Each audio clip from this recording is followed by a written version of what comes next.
is sorry, my wife. Yeah, I've got the car keys in my pocket. Sorry, Matt, and my wife's. Sorry, darling. My wife's looking at me. Where's the car keys? Sorry. So going back. The Sound Off Podcast. The show about podcast and broadcast. Starts now. One of the things I love about podcasting is all the possibilities.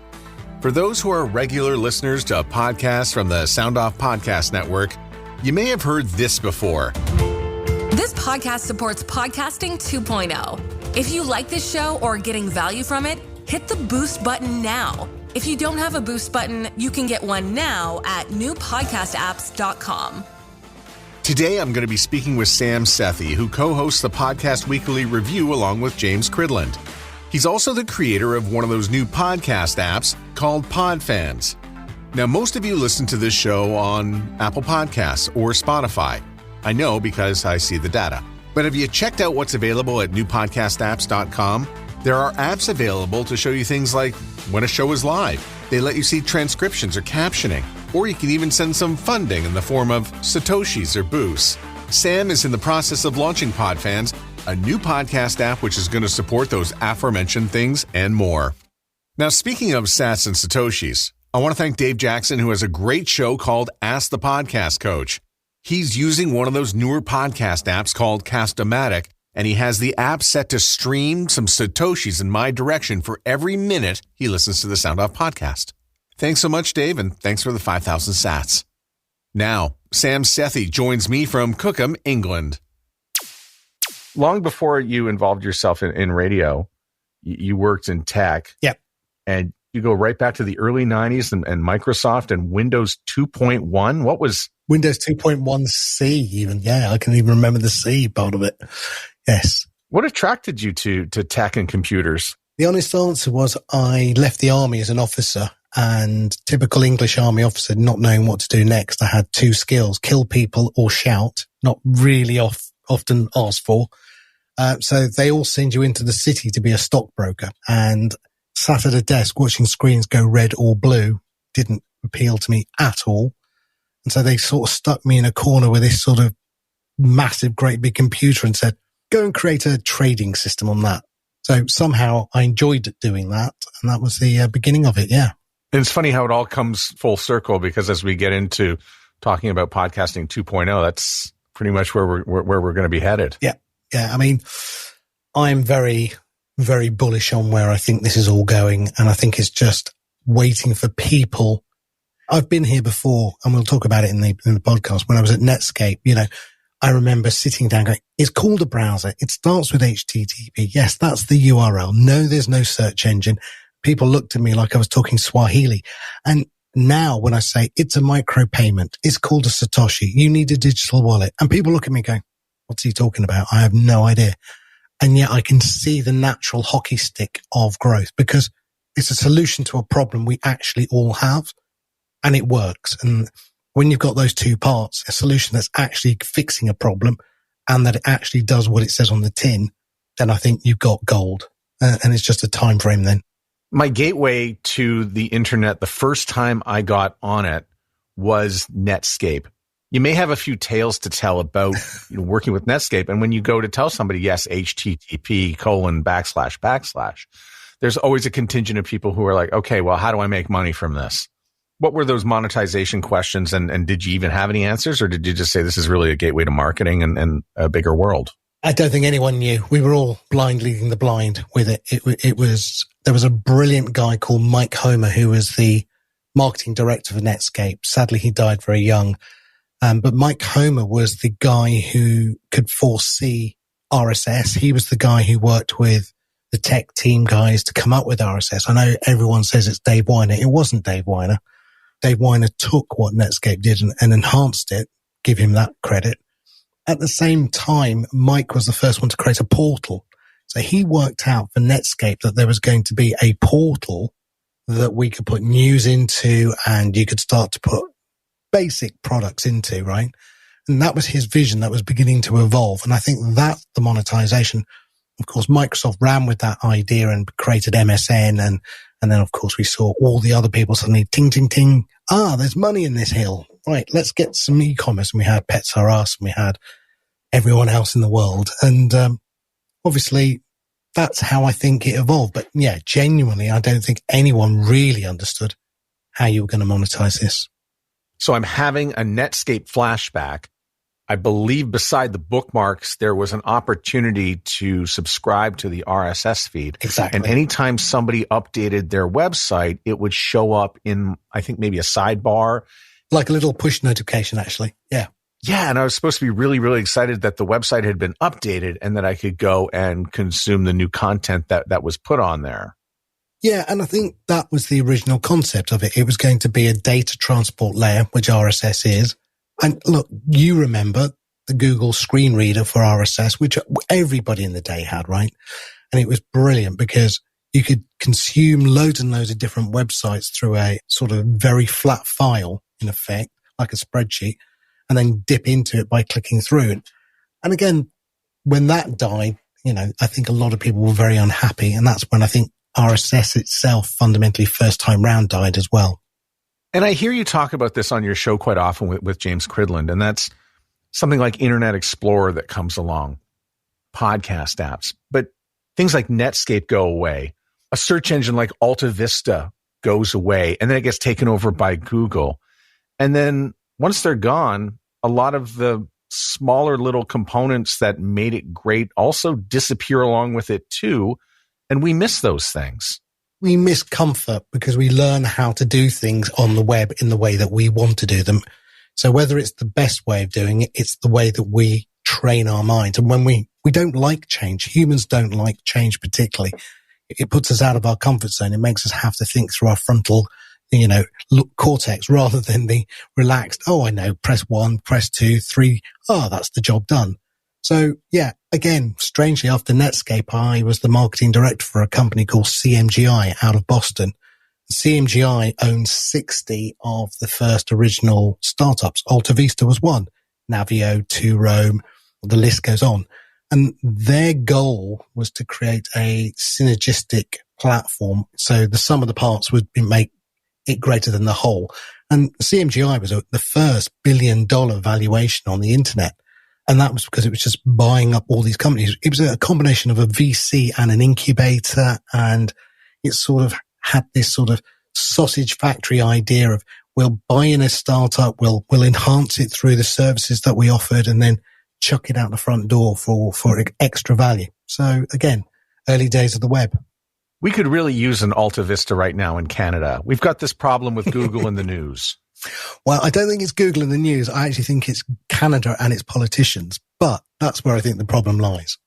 And I heard you discuss that on your show, and you're both exactly right. And you've seen this before, by the way. You've seen it happen in Spain. You've seen it happen in Australia, where the government has this overreach and thinks they can just send the bill to Facebook and Google, but leave Twitter out of it for whatever reason and sort of stick these companies with the bill. And that's not really how the internet works. Well, I think you have to ask Mr. Murdoch why he's probably instigating this through lobbyists, really.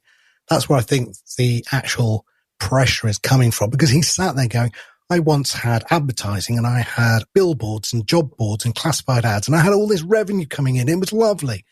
And I had millions of people reading my rubbish. And then suddenly no one's reading my rubbish. And at the same time, I'm not making any money from it. So who's making all my money? That's those guys over there called Google. Right. I want some of their money. And fundamentally, either it's dumb politicians or good lobbyists, I don't know which way you go, who are convincing people that, it's the fault of Google. So my first introduction to you was Podland, which is now the Podcast Weekly Review. When did you first meet James Cridland, and why'd you start the show? Very interestingly, I met James because pre-COVID, I decided stupidly that why wouldn't we put on a podcast festival? Why don't we invite Cara Swisher, James Cridland, and a whole bunch of really leading edge podcasters to come and do an event? Nobody knew who I was, but guess what? They all said yes, thank God. So we put on this online event, which I'd never done. We used a platform called Hopin, which went through COVID from 0 to 7.7 billion.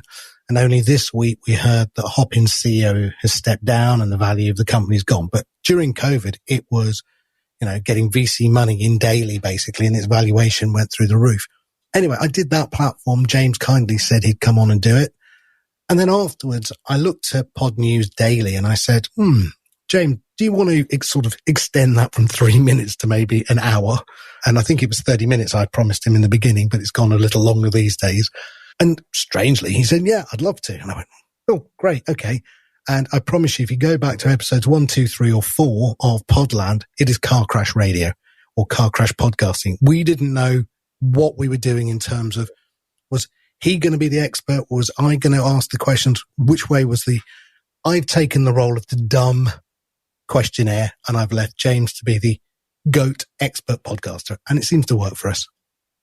I like the fact that you can still put in these long form interviews and you're both, I think, interviewing to your passions. So, for instance, you reached out to Rebecca Sanalis and had this wonderful conversation about podcasting's path in the last 10 years that you were clearly passionate from the article you read. And at the same time, James had an interview recently with Christopher Lydon, who was one of the original podcasters who started 20 some odd years ago. That's up for debate. We can have that debate forever. But I love how the show's evolved in that direction. Yeah, I mean, we've got a structure to it. We think it works. I mean, I think it's one of those that I've said to James, we should go back and always review it. And I think we will, just to make sure that, we haven't become comfortable and stuck in our ways and that there's a better way of doing it. But yeah, we are reaching out, we think, to whoever we think in the news that week is making the news. That's the goal of it. Yes, obviously James has gone back in time to Dave Weiner and as you said, other people. But generally, if you listen to the ones that I'm trying to do, we are looking at who's in the news. So next week, we've got somebody from Descript coming on because Descript's got a brand new version coming out that's going to be amazing, according to them, for podcasters.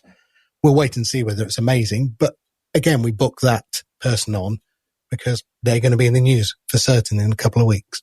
I know that because I got 3 emails this morning inviting me to the new version of Descript. I don't even use Descript. I used it once and I decided I much preferred to edit the sound rather than the words. Yeah, I'm the reverse, but I'll give you a thing here, Matt. I'm not very good at editing. I'm basically good enough, but not good. There are better people at doing that than me. So I'm not very good at production and mixing. So I have somebody on staff who does that because, again, like you mentioned about your first few episodes, they're not always the best. And my first 4 episodes are a complete car wreck as well. But that's the way you learn, right? I think that's a brilliant way. I've got an expression which is go ugly early. And that used to be my nightclub tactic, go and find the ugliest girl and go early. But reality aside from that, go ugly early for me really means, just get on with it. You can procrastinate all day and wait for that perfect moment, or you can go out there in the world and be, told by other people what worked and what didn't. And I firmly believe that. Why is everybody unhappy with their podcast app? I don't think people are. I think what it is people don't know what they don't know.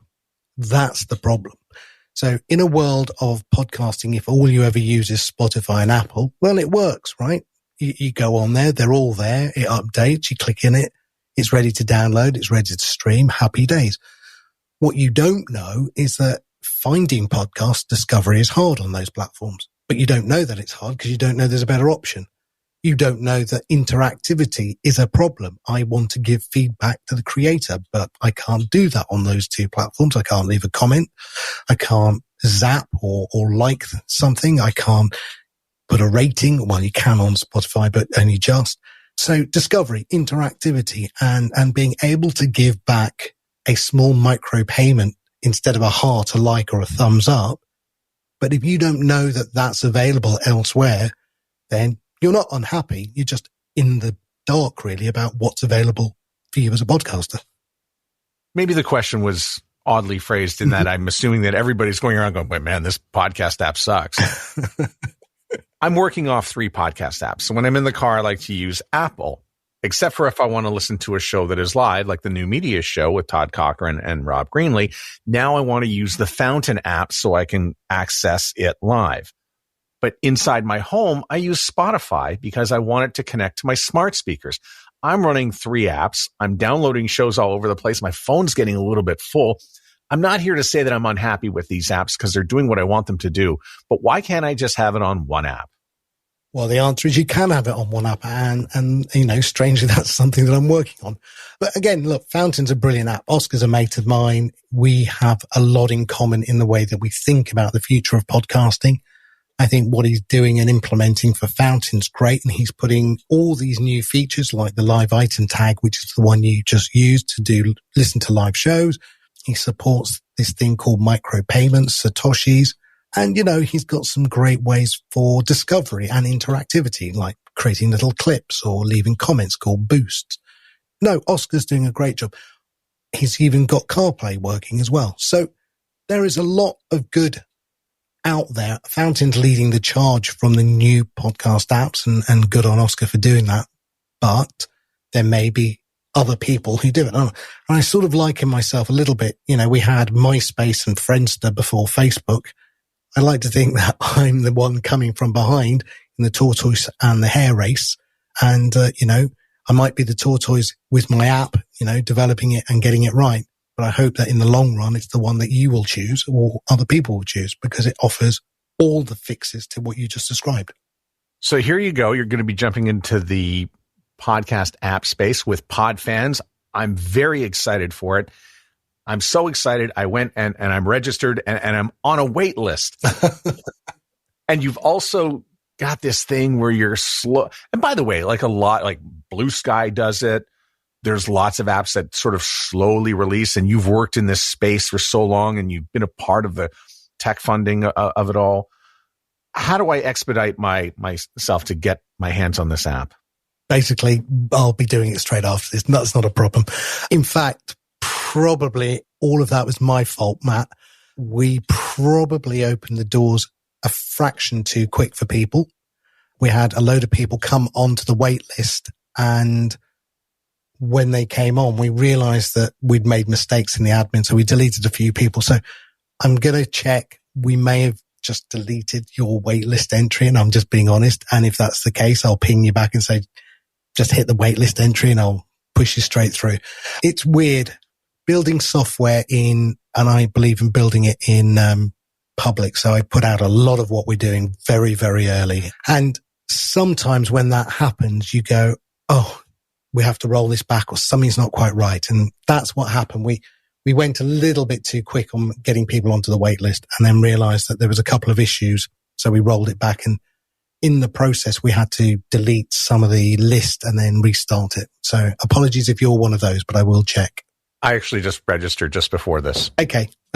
I will make sure then you're in a second. And I'm happy to report that I do have a GetAlby wallet. Excellent. Let me explain a couple of things. This is one of the hardest things for me to do, which is Podfans, right? I think we talked earlier about me being at Netscape, getting people onto the web and explaining the terminology. We're in that same boat. It's a micropayment Satoshi wallet. The reason we're letting people on who have an Alby wallet first is because it's half the battle has been done. If you already know what the Alby wallet is and you know what a SAT is, then coming onto the platform and then trying to understand how value for value works and how Zaps and Boost work is a second part of that vocabulary learning curve. But you don't then have to learn both of those sides. Whereas if you come on and you go, don't know what a wallet is, and no idea what a SAT is. Oh my God. And now I've got to learn about value. No, far too long a learning curve. So we are being selective on our wait list about who comes in and who doesn't. And that was part of having a wait list. Why bother if all you're going to do is let everybody in? And that was the reason. I can totally understand why you're doing it. I'll look at an example of Squadcast, which we're recording on right now. They put out their 5.0 version, and it came out with a couple of bugs. But when it gets to people's computers or their phones, you just don't really know how it's going to react. And the next thing you know, you're going to spend the next year and a half trying to clean up all the little things that are involved with the program. So one of the things we've learned in the process, so again, stepping back, we've built it to be a progressive web app. We don't want to be an iOS app or an Android app. Why? There is a potential problem. I'm not saying there is a problem. There's a potential problem that Apple are going to wake up to the idea of micropayments and then suddenly realize that you've got a monetary system in your app and they're not going to allow you in. They've already booted out one app called Damus. Most of the podcast apps who are iOS with a micropayment are keeping their heads very, very, very low at the moment. But I didn't want to risk the 30% tax that Apple imply for every app if there's any micropayments in it. So we're a progressive web app. That just means we work on the desktop, and then when you shrink it down to whatever screen size, we shrink down to an iPad or an iPhone or an Android.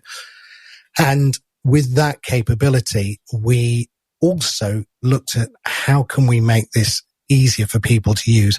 We realized that, again, we had to step back a little bit to go forward. So we've created this week a feedback app, which is both a bug report and a suggest new ideas feedback app. But what we've done to make it slightly different is we actually give you sats, micropayments, for every time you report a bug or every time you suggest an idea.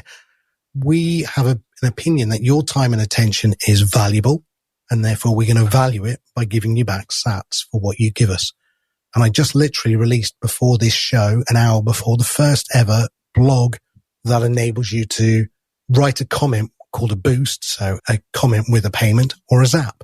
It's the first ever one that's using the new micropayment system. But we're using your standard Alby wallet, the one you just described, because it all works in the system. So yeah, we're building features around the desktop and the feedback loop. And then I think next week or the week after, we release the mobile. And then after that, we've got a whole bunch of beta features that we want to release. So I guess I'm really excited about this app because you've taught me through your time on what was Podland and now the Podnews Weekly Review, teaching me little things like Get Alby, and it can sit as a Chrome browser extension. And here's the Fountain app. And look, so I walk myself through the steps of sending people, and I've sent you guys a couple times, thank you, micropayments. I sent you guys 5150, I think, a few months ago, and I'm sorry that neither one of you got the Van Halen reference. I had to explain it to you. Sorry, can I point out I'm a soul boy? No idea what was going on there. And that was really my first step to, the form of micropayments. As we've walked through this monetization, how do we monetize our podcast? We've got the ads, we've got programmatic ads, but people sometimes skip through them. And then we've got subscription. You could have a subscription in Apple, but there's 30%. And I think largely not everybody wants to subscribe to a podcast and pay. I mean, I don't want to make a conclusion here, but it feels like a bit of a bust. Well, it's like paying for your gym membership. You pay in advance, then do you go every day? Do you use it twice a day, or do you not use it at all, right? The subscription is pay in advance, the Chinese buffet model, eat all you like or eat nothing. And I think we're all a bit tired of subscriptions. I've got a Netflix, I've got a Paramount, I've got an Apple, I've got a Spotify. I mean, how many more subscriptions do I want? Why are micropayments complicated? Let's take a step back again. When we were at Netscape, one of the things that Mark Andreessen has written about is that he wished he'd created a micropayment system, a way of paying small amounts to creators is a way of rewarding them. And he didn't. So in the absence in Web 2.0, we created hearts, likes, thumbs up, claps, right? Go to the bank with 1 million likes doesn't really do much for you. You're not going to get a mortgage or you're not going to get a car loan. So what did creators do? They put advertising around their content. We had blogs with ads, if you remember, and your blog rolls and all these sorts of things. And then Mark Zuckerberg said, no, we'll give you a platform for free. Don't pay for it. You put up your content for free. We'll give you a platform for free. And we're going to take all the money from your content and we'll get rich. Ergo, Twitter, Facebook, etc. Well, fast forward to today, and what you have, or whoever he, she, it, or they was, Satoshi Nakamoto, the inventor of Bitcoin. So no one knows who they are, but 100 millionth of a Bitcoin is a sat. That's the micro level of it. So this is great. Somebody might be listening to this podcast and going, Matt, I'm loving what you're talking about, and I want to give you 1,000 sats. Now, initially, when you did your first 5151, I'm sure that there was we've seen it so often, people sending one sat with the words, did you get it? Did you get it? Because they just don't know it's going to work. It's the same as when people started doing Zoom calls. Are you there? Can you hear me? Are you there? And it's that sort of affirmation. It worked. I can't believe this is working. It worked. And so now we're beginning to see people putting larger amounts. But what the micropayment allows you to do is a peer-to-peer direct between you and the creator. So there's no third party in the middle. It's real time. It just happens. So if I want to give you one sat, I do. If I want to give you 1 million sats, I do. And it's instant from my wallet to your wallet, and there's nobody in between. And the value for value model, which is what Adam Curry promotes, is fundamentally a bit like going into a shop to buy the shirt you're wearing. It's got a price tag on it. You take it off the hanger, you go to the counter, and you choose to pay either the price on the tag or you barter. Well, we're all too posh to barter, so we wait for the sale, or we don't barter at all. But digitally, in a value for value world, you can barter. You can say this podcast is worth 100 sats per minute. It's an hour long, so that's 6,000 sats, which is probably $1.50 Canadian dollars. Not much if I want to give you value, but I'm not going to listen to the whole show. So why do I pay in advance for the whole show? No. So what we've done and what others have done is created a per minute payment model, which means that you can set a value per minute of 100 sats per minute. And if I consume 10 minutes or 20 minutes, I just pay for what I consume. And that's the new model. So the new model is a value for value model where the creator sets a price, the listener agrees or changes that price, and it's paid per minute on what you consume. And that works not just for podcasts, but it works for music, as we've seen, audiobooks, video, in fact, anything digital. Now, I know what you might be thinking. Is there any radio talk in this show? And the answer is yes. Yes, there is. Tell me about River Radio. Okay, so one of the things I am is naturally curious. That is just my leaning in life. And probably about 8 years ago, somebody came to me and said, look, you used to be Microsoft's professional presenter. I used to stand up on stage and release products and do the old, hello, good morning, and welcome to my, and all that. It was great. And they said, do you fancy doing a radio show with us? And I went, never done one of those. Great, I'll do an 80s radio show. And it's cheesy and it's funny and you played Shalimar and you played Michael Jackson, but I promise you after 10 times of playing it, it gets a little bit repetitive.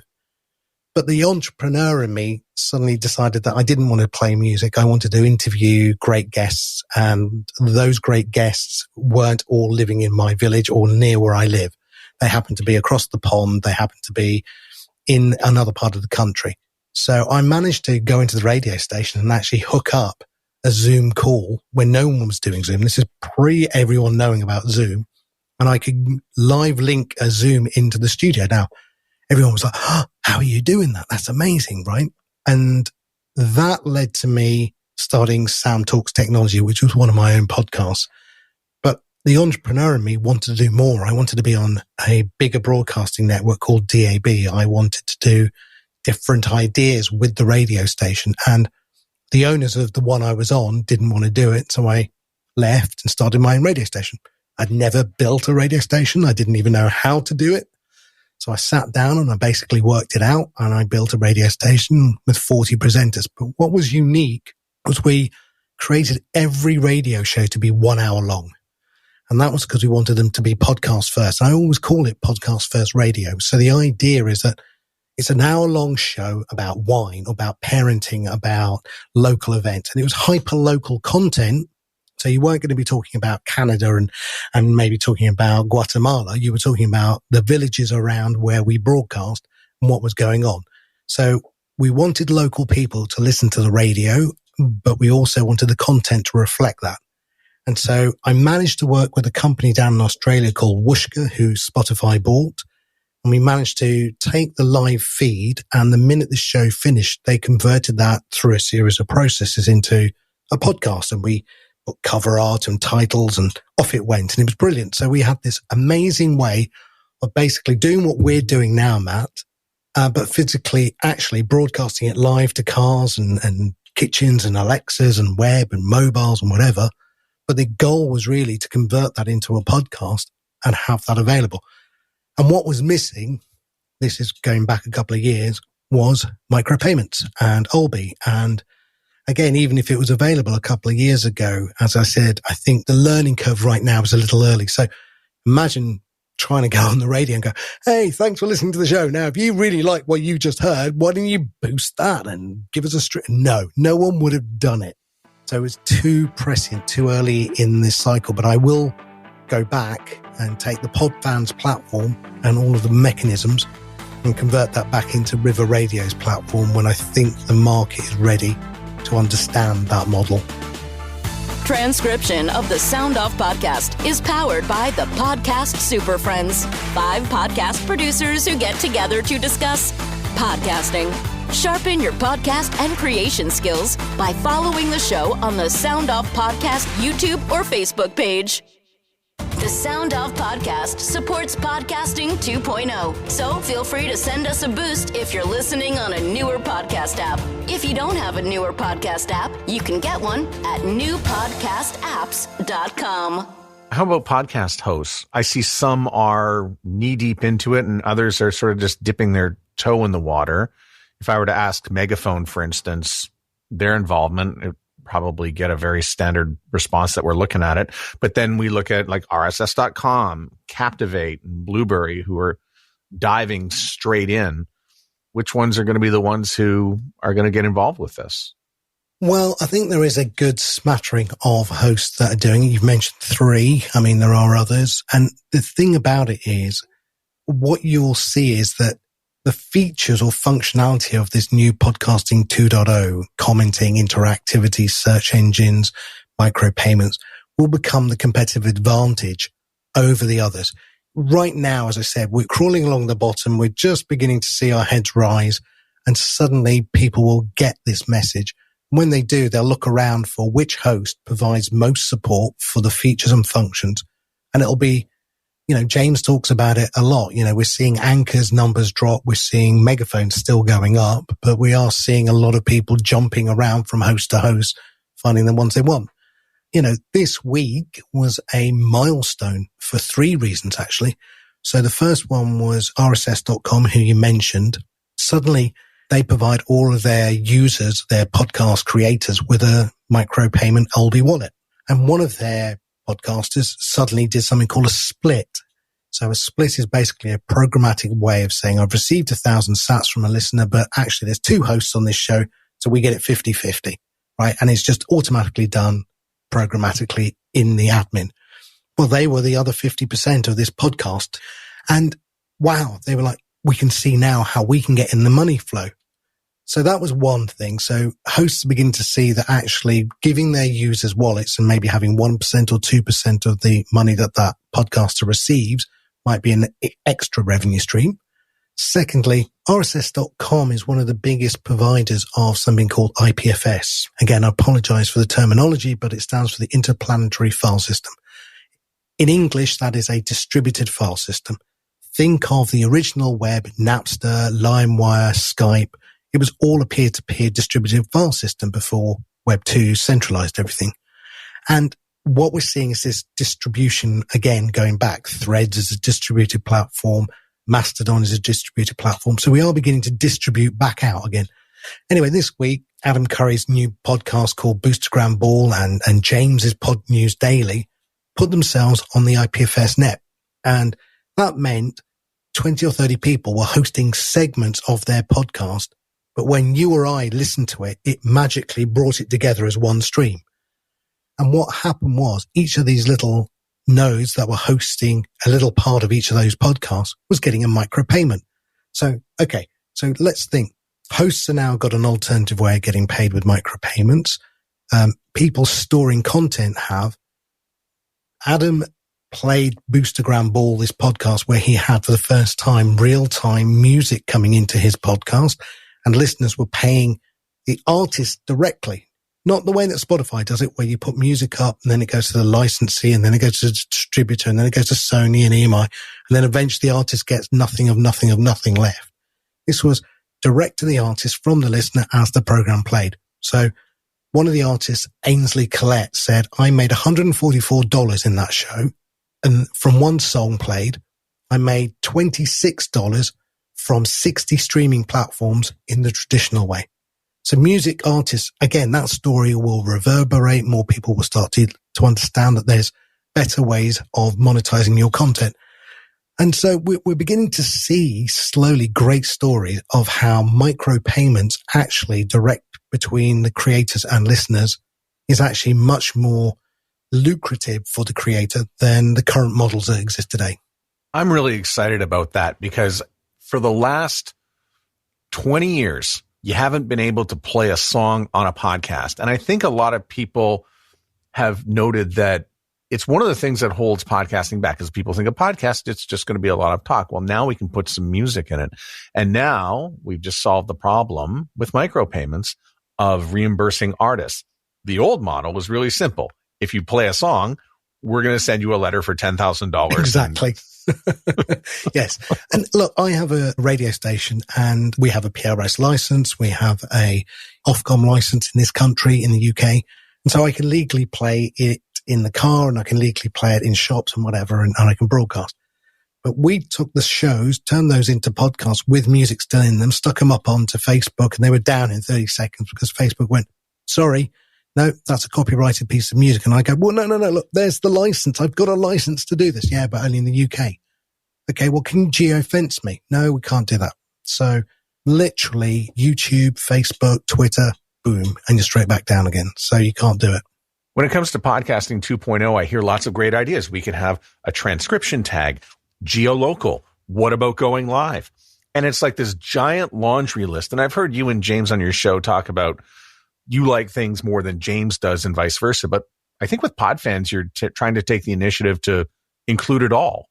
I mean, that's a lot. Yeah, we've included 25 of the latest or the newest features. In fact, that's all of them. When I said about creating Podfans, I wanted it to be a great podcasting app. 101, it has to consume the right RSS, allow the user quickly to find what they want and play it. That is it. End of. Forget about the micropayments. Forget about everything else. The core 101 objective is it plays podcasts. But the metadata around it is what is going to help people discover more and more podcasts. So the first thing that I really love, and you would have seen it in Apple, you know, the avatar of the host and the guest in the podcast, but that was proprietary to Apple. So the person tag in this open ecosystem within the podcast namespace meant that I could see your face, Matt. I could hear your voice in the podcast, but maybe I've never met you. And so suddenly now I can put a face to a name. And maybe you've got 3 podcasts. So now I can click on your face and suddenly, oh yeah, there's Matt's 3 podcasts. Discovery. I didn't know you had the other 2, Matt. Amazing. I'll give those a go because I love the one you're on. So the person tag is a really sensible, logical. The transcript tag is brilliant because transferring the audio into a written word, A, is good for accessibility, but B, for others who want to just look up very quickly and do a search in the transcription. But again, we're building things like keyword search. So let's say, Matt, your name comes up on someone else's podcast that you didn't even know about. You can have an alert that suddenly, hey, my name came up in that. What's going on? Go to the podcast, listen to the audio, bang, you know, like a Google alert. You might want to take a transcript and create a tag cloud. You might want to take a transcript and do other things with it. So these are not enhancing the podcast. They are wrapping functionality around the podcast to make the podcast more valuable. There was a web function, by the way, that did that with transcription many, many years ago, but it was just solely web-based. And of course, it's going to be so nice to have it in an app like yours. I put my name in and found out that Dave Jackson was saying things about me. Hopefully nice things. It was my introduction to him. It was the first, and it was not nice things. Oh, really? But he was right. So I will give him that. He's such a nice man. I'm amazed. Yeah. Yeah, it was great. For anyone who's not going to be interested in micropayments or starting a wallet and get Albi, what's going to be in Podfans that they are going to love? If they don't want any of that, then the discovery engine, the search engine itself on its own. So most search engines are just title based. Now I can search for the person tag, so I can find you. I can search by country. I can search by keyword or category. So that's one thing. The other thing is you want to create playlists. Great. We've created a really simple way to create a playlist. You just have a button. I want that episode, that episode, that episode. Create a playlist, save it, bang, it's done. Share that with friends, whatever. Again, while you're looking at the transcription, it'll highlight the words as the audio is playing. So again, if you just want to follow along, you can. Those are the sorts of non-micropayment things that we're adding that we think, again, are just value add services. They don't enhance the podcast particularly, in the sense we're not making the audio sound better or we're not making the hosts and the guests sound better. That's their job, but we're building things around it. The other thing that I think is really interesting is, we allow you to create clips in real time. So let's say somebody just heard what you and I were talking about and then want to create a 2-minute clip and share that onto Twitter or X, as we should call it, or onto Nostr or onto another platform like LinkedIn. Yeah, you can do that. It's just there as a tool in front of you. So they're all non-monetization value-added tools that are available in Podfans if you just don't want to pay micropayments. And one of the great things about getting involved with an app like this is the feedback. I think for years, podcasters have sat at home and what do you get for feedback? Well, a rating and review on Apple, and maybe somebody will send you an email or tweet at you or something, but there's a whole world inside that app of people who can be liking or talking to you. Yeah. One thing with rating that we've done is you can't rate a podcast unless you've listened to a certain amount of time of it. We find it really weird that you can go onto Apple, not listen to the actual podcast and still rate it. You can go onto Spotify and listen to 10 seconds of the podcast and then rate it. Well, there's no way you can rate anything with that little interaction with it. So we've set a bar which says you have to at least listen to, I think 10 minutes is the current limit. And then after that, the rating buttons turn on. But before that, you can't rate anything.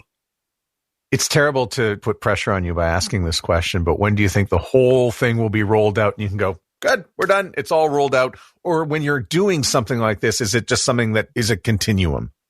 There is a continuum element to it. Again, I was talking to Dave and Adam last night about this brand new technology called value time splits, which is how this music works. So as you're listening to a podcast, something comes in think of it like a URL on a website. Something comes in on the audio stream and then suddenly the payments go off. Then they come back when the music's finished, then it goes back.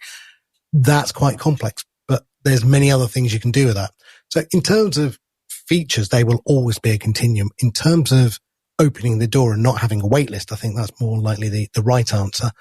I think what you're hinting at is when will the wait list be gone? When will we be ready to just have people use the platform, right?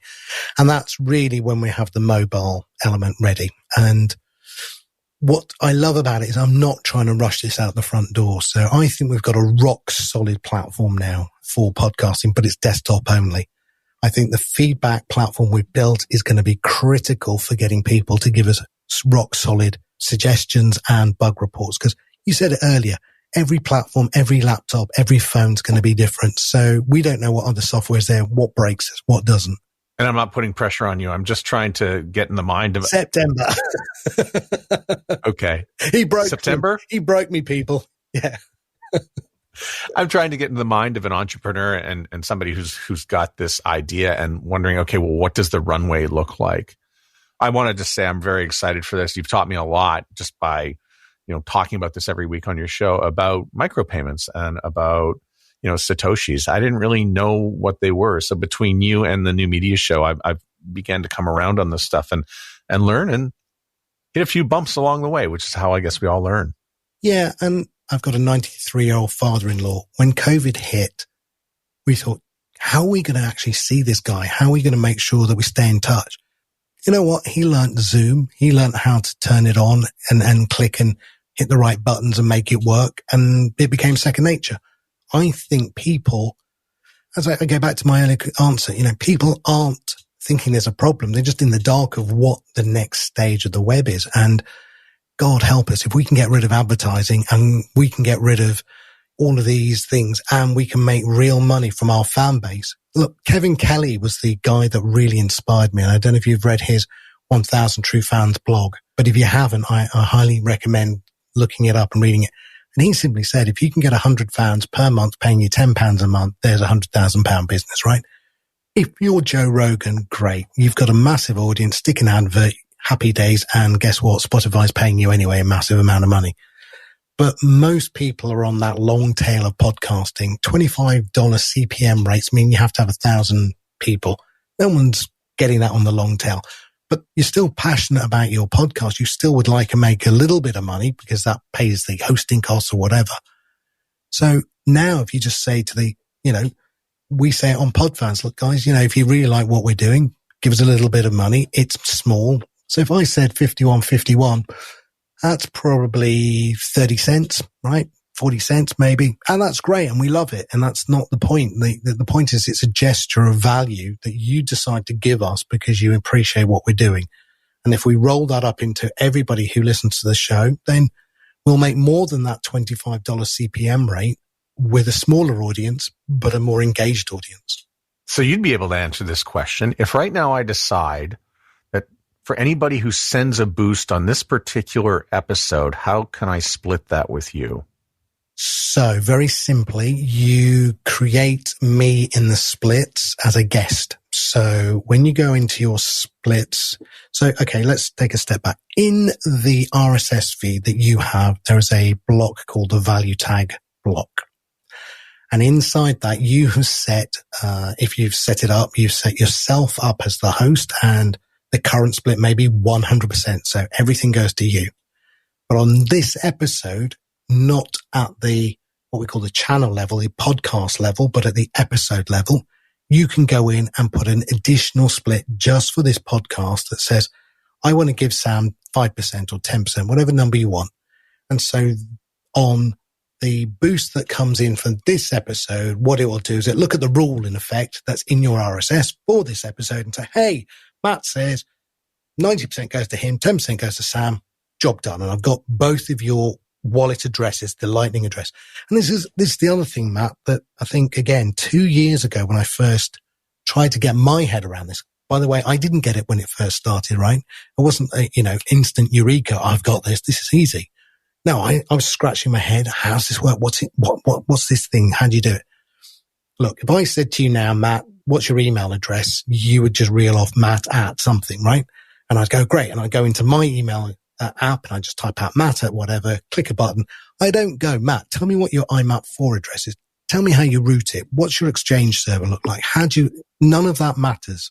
I just need an address, and the magic happens through the capability of technology and routing. Well, now with wallets, my wallet address is sam@getolby.com. Yours might be matt@getolby. I don't know. It may well be something else, but it's something along those lines. What is yours, by the way? Is it a shame that I can't tell it to you right now, but it's sitting in the description of this podcast? So it'll become second nature for you to know that, though. So you'll say, hey, look, if you want to send me some sats, just send it to matt@getolby.com. People will go to the Chrome plugin, or they'll go to Podfans, or they'll go to Fountain or Podverse or Castamatic or whoever. They'll type in your Lightning address. That's what it's called, not an email address. It's called a Lightning address. And I just simply say, that's the address. That's the amount I want to send. Hit send and it's gone. I don't need to know your public key and your private key and your node address and all these things. But in the beginning, a year or 2 years ago, that's exactly what I needed to know. And so we're hiding that complexity. The answer is mattkundle@getalby.com. There you go. And I literally could, well, okay, I'm going to do that. Okay, just to prove it. Only you will know this, Matt. I've never accepted payment from a guest to be on the show. Right. So Matt Cund, HILL. CUNDILL. ILL at getolby.com. And if I hit continue and I'm saying, I'm going to give you 1,000 sats, hit confirm. That has now gone to mattkundle@getolby.com, and you will see it in your wallet right now. Outstanding. What a world. Yeah. And I think that's what, when people see it and the penny drops, people go, oh my God, you just did that and it worked. And I didn't need to know that complexity of everything that happened. But that complexity now is gone. It's hidden. It's under the floorboards. You don't need to understand it. Are you going to Podcast Movement? Sadly, I'm not. I'm in Catalonia next week with my family, and the Brits tend to take August away. So we tend to go abroad or do something, but I will be in LA for Podcast Evolutions, and I look forward to seeing you there if you're going to be there, Matt. Sam, good luck with Podfans. I'm looking forward to it and happy to give you feedback in exchange for a few Satoshis. Thank you very much, Matt. And thank you everyone who's listening. Try it. Just go to www.podfans.fm. Get on the wait list. We have people coming on board, and we'd love to find out what people think. We may be totally wrong, Matt. You may be actually barking at the wrong tree. You never know. The Sound Off Podcast is written and hosted by Matt Kundle. Produced by Evan Serminski. Edited by Chloe Emo Lane. Social media by Aiden Glassy. Another great creation from the Sound Off Media Company. There's always more at soundoffpodcast.com.